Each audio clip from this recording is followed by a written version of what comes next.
Welcome to Fragile Bonds, where we explore powerful stories of family, love, loss, and the decisions that shape our lives.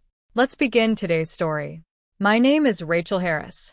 I work as a freelance marketing consultant, and my days are usually busy, yet my life with my husband, Michael, remains calm and fulfilling. Michael is a former police officer who now holds a position with a security company. Although we have not yet been blessed with children, we still look forward with hope to the day our family grows. My sister Kate and I have always shared a close connection. Since childhood, we've confided in each other about everything. After our mother passed away, our bond only deepened further.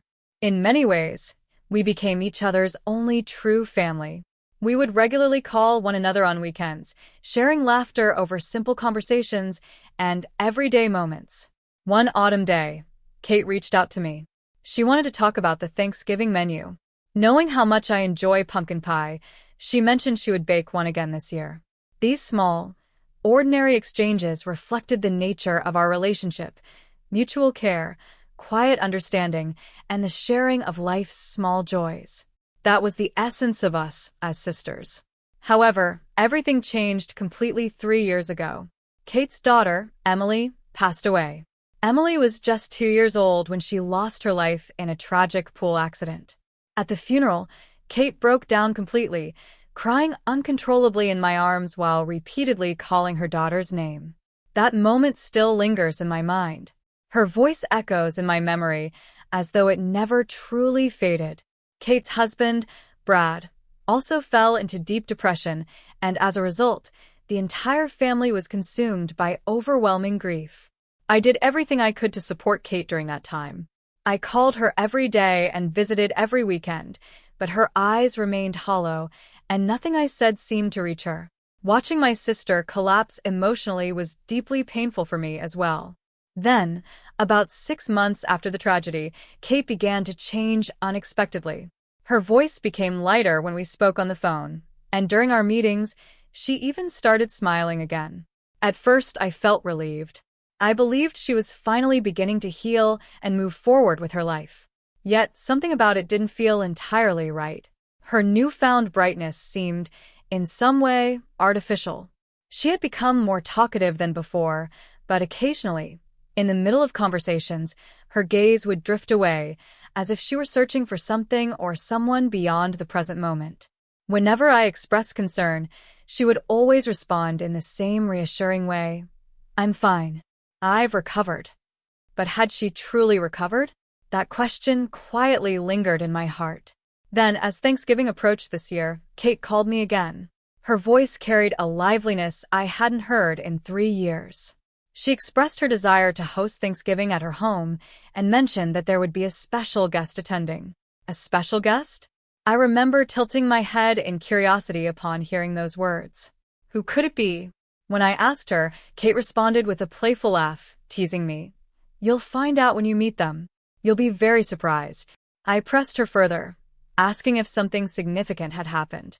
Even over the phone, she seemed to nod enthusiastically as she replied, "Yes, something truly good has happened. Something very, very good." Her voice carried genuine happiness, the first time in a long while that I had heard her sound so genuinely joyful. Hearing that, I felt a sense of relief. I believed then that my sister had finally begun to heal in a real and meaningful way. Perhaps she had made a new friend, or maybe something positive had occurred in her professional life. I began to look forward to Thanksgiving with anticipation, hoping that Kate and I would finally be able to laugh together freely again, like we used to. When I shared the news with Michael, he was pleased as well. He simply said, "If Kate is doing better, that's what matters most." From the bottom of my heart, I wished for my sister's happiness. Thanksgiving morning arrived with a quiet calm. Soft autumn sunlight streamed through the window, gently illuminating our bedroom. I woke up early and began preparing alongside Michael, selecting a bottle of wine to bring and carefully packing the pie I had made for dessert. While we worked, I spoke to him. "I'm really glad my sister seems to be doing well today. These past 3 years must have been incredibly difficult for her." When I thought back to how Kate had been during those times, A lingering ache still settled in my chest. Michael nodded softly and replied, "Kate is a strong person. She must have found a way to overcome it." Soon after, we got into the car and drove toward my sister's house. The roads through the Philadelphia suburbs were picturesque, lined with vibrant autumn leaves in shades of red, orange, and gold. As we drove, I turned to Michael and asked, "Who do you think this special guest is?" He paused for a moment before responding with a light, joking tone. "Maybe a new boyfriend?" I couldn't help but laugh. "No way. She's married to Brad, and she loves him deeply." But then, who could it really be? There was undeniable excitement in Kate's voice earlier. In fact, it may have been the happiest I had heard her sound since Emily's birth. That thought crossed my mind, and suddenly, a subtle tightness formed in my chest. Emily, that small life so full of meaning. Even though 3 years have passed, the memory remains vivid, as if it all happened just yesterday. At 2 o'clock in the afternoon, we reached my sister's home, a spacious single-family house adorned with warm autumn decorations across the yard. Pumpkins were neatly arranged along the entrance, and a Thanksgiving wreath hung on the front door, adding to the inviting atmosphere. The moment I rang the doorbell, Kate opened the door almost immediately. "You came." Her face lit up with a genuine, heartfelt smile, the first I had seen from her in a long time. I embraced my sister, and as we held each other, I noticed a slight tremor in her body. I couldn't tell if she was nervous or simply excited. Inside, the house carried the rich, comforting aroma of Thanksgiving. The living room was tastefully decorated, with an orange and brown tablecloth covering the table. From the kitchen, the savory scent of a roasting turkey drifted through the air. Everything was arranged with care, and it was clear how much effort Kate had put into preparing for this day. My brother-in-law, Brad, was also in the living room. He greeted us with a smile, though something about him felt tense. "Welcome. Today is a special day." His voice sounded cheerful, but his eyes seemed restless. As he shook hands with Michael, I noticed a faint tremor in his hand. I began to wonder if he might be hiding something. Still, I reassured myself it must be a pleasant surprise. That explained his nervousness. I held on to that thought. Kate and Brad had likely prepared something good for us. We settled into the living room and engaged in light conversation. Kate kept glancing at her watch, her attention frequently drifting toward the upstairs area. I asked, "Is the special guest not here yet?" Kate smiled and replied, "I'll introduce them soon. They're upstairs. I'll call them when they're ready." Her response surprised me. I had assumed the guest would arrive from outside, but since they were already in the house, perhaps it was a family member or one of Brad's relatives. My curiosity grew, yet Kate offered no further explanation. "It's a secret," she added, "but a very important person." Eventually, as dinner time approached, we all gathered around the dining table. A beautifully roasted turkey sat at the center, surrounded by mashed potatoes, gravy, cranberry sauce, and green bean casserole. The table was filled with traditional Thanksgiving dishes, each carefully prepared. Despite the inviting scene, Kate appeared uneasy. She repeatedly began to stand, only to sit back down again, her gaze frequently shifting toward the second floor.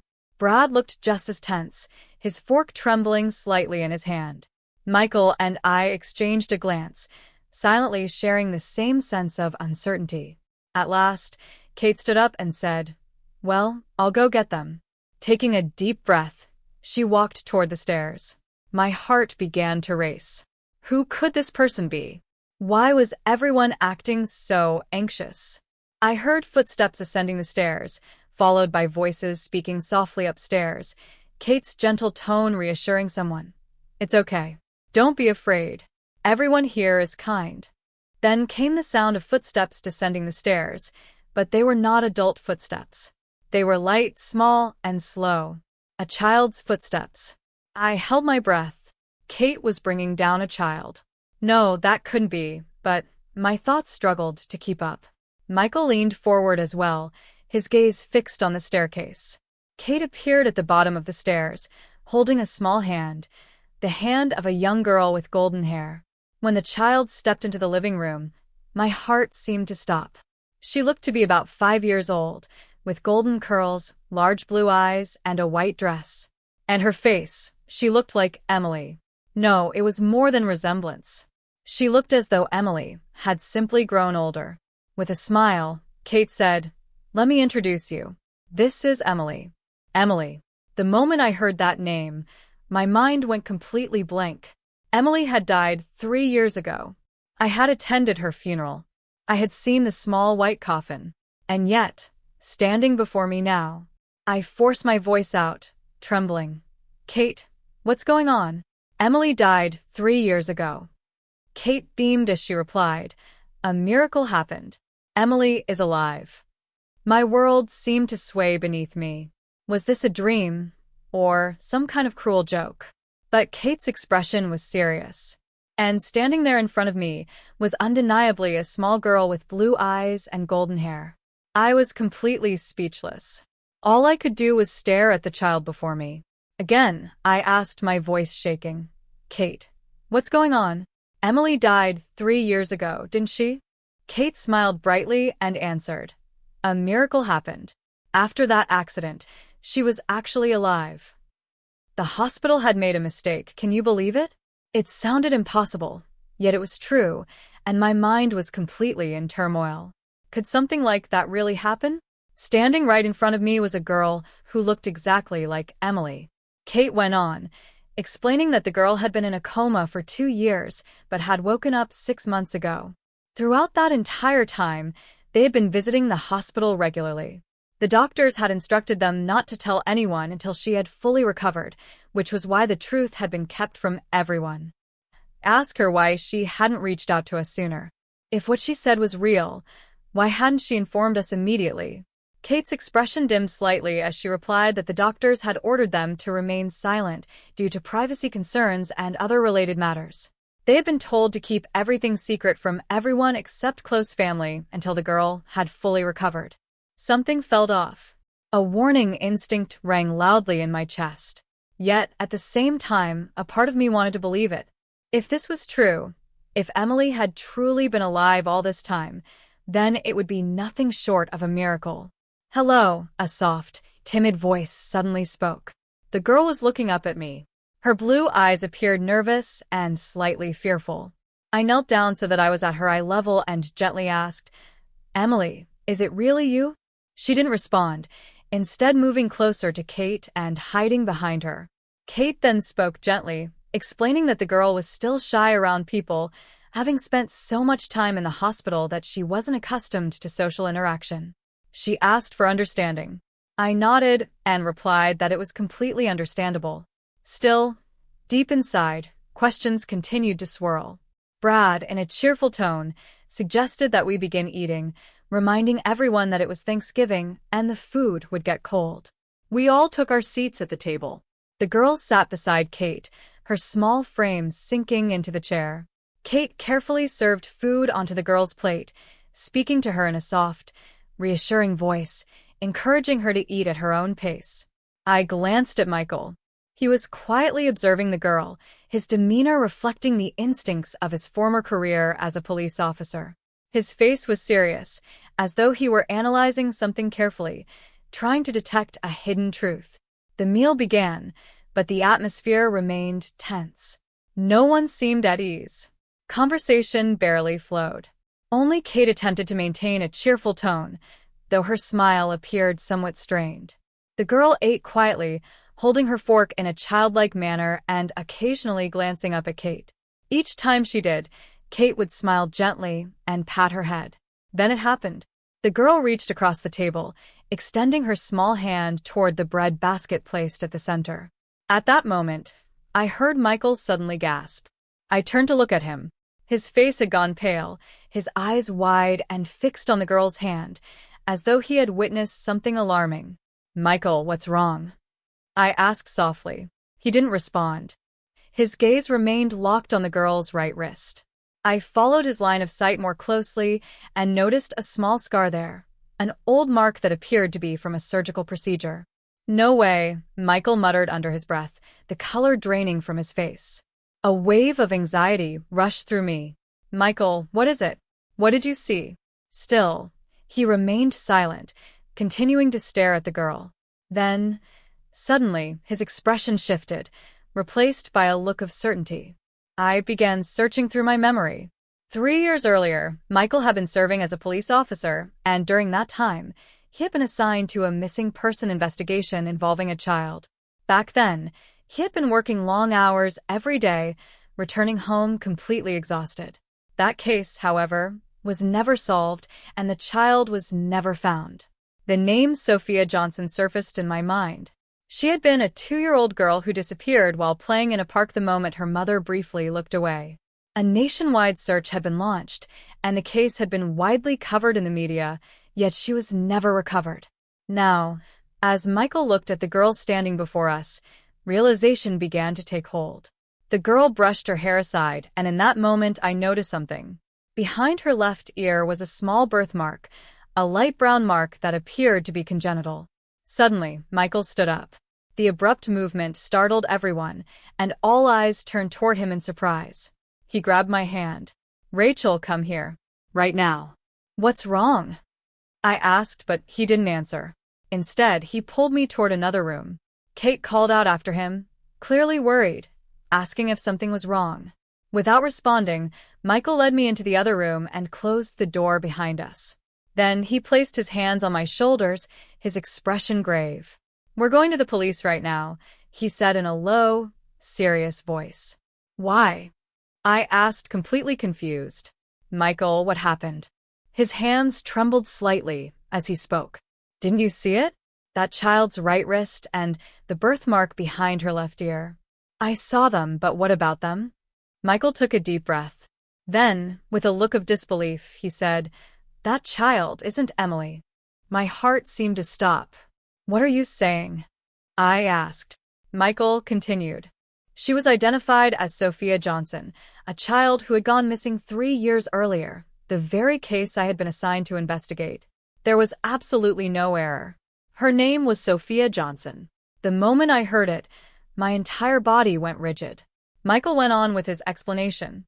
"The scar on her right wrist comes from surgery to treat a congenital hemangioma. The birthmark behind her left ear also matches Sophia's known features perfectly. I've examined countless photos of that child. I spent months searching. There's no way I could be mistaken." I found myself unable to breathe. "You mean," I managed to whisper. Michael met my gaze directly. "Your sister is involved in a kidnapping." It felt as though the ground beneath me had collapsed. "No. Kate, my sister." My voice trembled as disbelief overwhelmed me. "There's no way she would do something like that." Michael's expression remained firm. "I don't want to believe it either. But the facts don't lie. That child's characteristics align exactly with Sophia Johnson. We need to notify the police immediately." "Hold on," I said quickly. "What if you're wrong? What if that really is Emily?" Michael slowly shook his head. "I'm not wrong. Still, we'll proceed carefully. Let's return to the living room first, so I can confirm again. In the meantime, I'll contact the authorities." My hands began to shake uncontrollably. My own sister, a kidnapper? Was something like that even possible? Yet Michael's eyes held a steady, unwavering seriousness, the kind only a former police officer would possess. We walked back into the living room. Kate was there, watching me with visible anxiety. I took a slow breath and forced myself to speak as calmly as I could.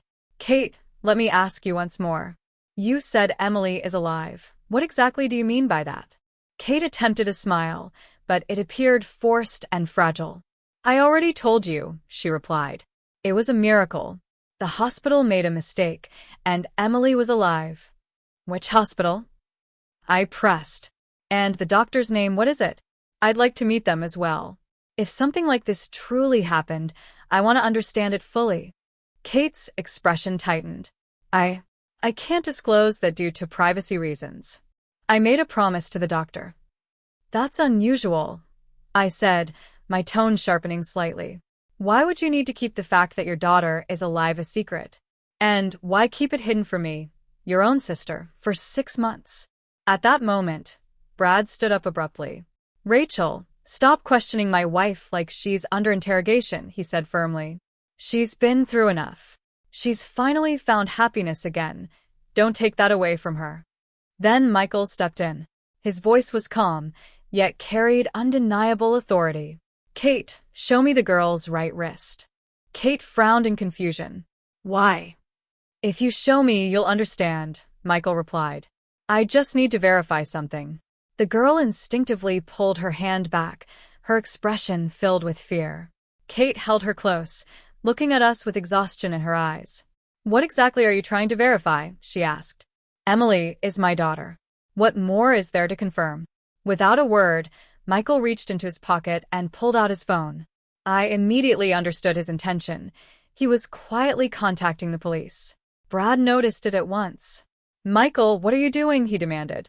Michael answered in a low, steady tone. I'm doing what's right. About 10 minutes later, the doorbell rang. The color drained instantly from Kate's face. Who was that? I didn't call anyone, she said, her voice shaking. When the door was opened, 2 police officers stood outside, a man and a woman, both in uniform. They gave a slight nod and stepped into the living room. Kate let out a startled scream. Why are the police here? What's going on? Brad turned toward Michael, his eyes filled with anger. You called them, didn't you? The female officer spoke calmly. Miss Kate Morrison, we'd like to ask you a few questions. Is this child your daughter? Kate tightened her grip around the girl. Yes, Emily is my daughter, she replied firmly. The officer continued. In that case, may we verify the child's identity? We would like to take her fingerprints. Kate immediately shook her head. Why would that be necessary? She's my daughter. There's no need to prove anything. Michael then interjected, his tone measured and composed. Kate, if this child is truly Emily, then there should be no issue. Her fingerprints would already be on record as Emily Morrison. There's no reason to refuse. Kate fell silent. That silence said everything without a single word. The female officer stepped closer to the girl with calm reassurance and spoke softly, asking her not to be afraid and gently requesting that she show her hand for a moment. The girl stared back with wide, fearful eyes, then glanced up at Kate's face. Kate gave a slight nod, tears already streaming down her cheeks. Carefully, the officer collected the girl's fingerprints and began comparing them against a database on her mobile device. A heavy stillness settled over the living room, as if time itself had paused. Then the officer finally looked up and spoke clearly. The child's fingerprints matched Sophia Johnson. In that instant, Kate broke down completely. She screamed no, in denial, insisting that the child was Emily, her daughter. The male officer then responded in a firm, solemn tone, informing Kate Morrison that she was under arrest for kidnapping and recited her rights, stating that anything she said could be used as evidence in court. Kate collapsed to her knees on the floor, crying out Emily's name over and over, calling her daughter, her Emily, while I stood there overwhelmed, unable to hold back my own tears for my sister, my precious sister. Suddenly, Brad spoke up, interrupting the moment, admitting that it was all his fault and that he was the one to blame. The officer turned his attention to Brad and asked what he meant. Brad sank into a chair, apologizing and confessing that they had both done it. 3 years earlier, they had kidnapped the child from a park. I looked at him in shock and disbelief, asking if he had been involved as well. Brad covered his face in shame and explained that his wife had been driven to despair after losing Emily, crying every day and even attempting suicide multiple times, and that he had feared losing her completely. In desperation to save his wife, he chose to participate. The truth unfolded as he continued, revealing that during the incident, the moment the mother had looked away, Kate and Brad took the child, then kept her confined inside their home for the past 3 years. When asked by the officer if the child had ever been sent to school, Brad shook his head and admitted they had never allowed her to go outside. Kate had raised her as Emily, and the child herself had grown up unaware of her kidnapping or that her real name was Sophia. Kate remained on the floor, sobbing uncontrollably, confessing that Emily had died because of her negligence when she had drowned in the pool while Kate was distracted by her phone, and that guilt had driven her to believe she had to bring Emily back. As she looked at the child, she began to realize the painful truth that the girl standing there was not Emily after all. The officer then proceeded to handcuff Kate, while Brad was also restrained, both of them being prepared to be taken into a police vehicle. Before being escorted away, Kate turned to me one last time and apologized repeatedly, her voice breaking with regret. I stood frozen, unable to respond, my tears still falling without end. The female officer then gently addressed the girl, calling her Sophia and reassuring her that her real parents would be arriving soon. The girl, confused, asked if those were truly her real mommy and daddy, struggling to understand the situation.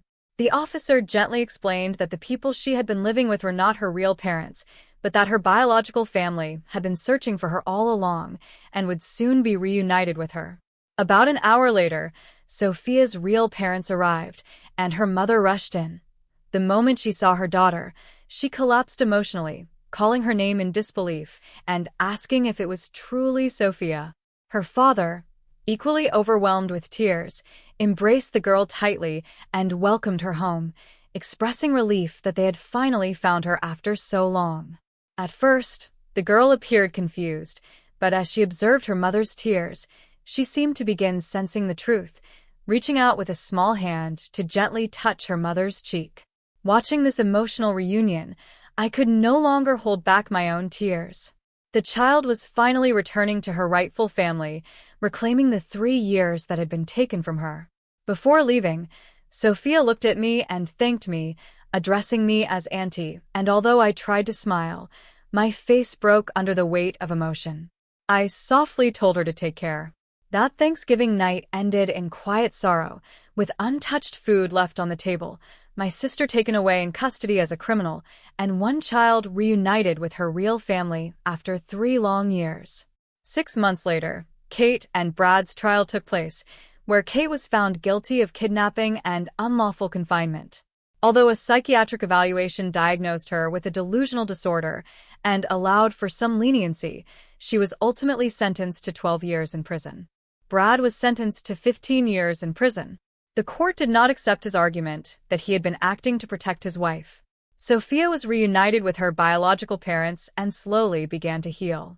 In the beginning, she was disoriented and still referred to herself as Emily, but as she continued with counseling, fragments of her true memories gradually resurfaced. 1 year later, a letter from Sophia arrived. In it, she wrote, "Aunt Rachel, thank you for helping me. I am happy now." I read those words while tears fell freely down my face. 2 years later, I went to visit Kate in prison.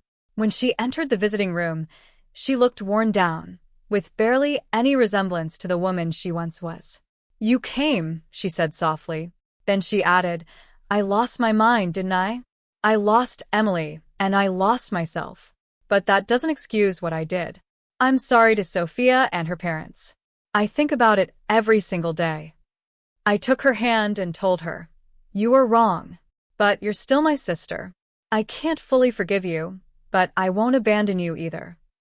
Upon hearing this, Kate broke down in tears, and seeing her cry, I couldn't hold back my own. 5 years passed. Sophia turned 10 years old, and now lives happily with her biological parents. She visits me occasionally, and each time she does, she smiles and says, "Thank you, Aunt Rachel." Kate was eventually released early for good behavior. She served 10 years in total, but the psychological scars she carries run deep, and adjusting to life outside prison has not been easy. I meet her once a month because she is family, but I have come to understand that maintaining some emotional distance is necessary. I have heard that Brad remains isolated in prison, with no visitors at all. His claim that he was protecting his wife has been rejected by everyone. Meanwhile, Michael and I have welcomed a daughter into our lives. We named her Hope because that is exactly what she represents. Together, we decided to raise her with an understanding of truth and to teach her the true meaning of family. One day, as I held Hope in my arms, I reflected that real family is not defined by blood alone. It is about protecting one another, showing mutual respect, and having the courage to face reality. Kate made a terrible decision in the name of love, but love cannot justify wrongdoing. True love means prioritizing another person's happiness, even at the cost of your own suffering. Sophia returned to her biological family, and in the end, that was the right decision. As I looked out the window, Thanksgiving had arrived once again. The fallen leaves swayed in the breeze, and the sky stretched wide and clear above. Years have passed since that day, yet I still find myself asking the same questions. What truly defines family? What is love? And what does it mean to forgive? I still don't have all the answers, but perhaps the act of continuing to ask is the only path forward. Hope smiled in my arms, and seeing that smile, I smiled back. I will teach this child the truth and give her the ability to choose, the strength to make the right decisions.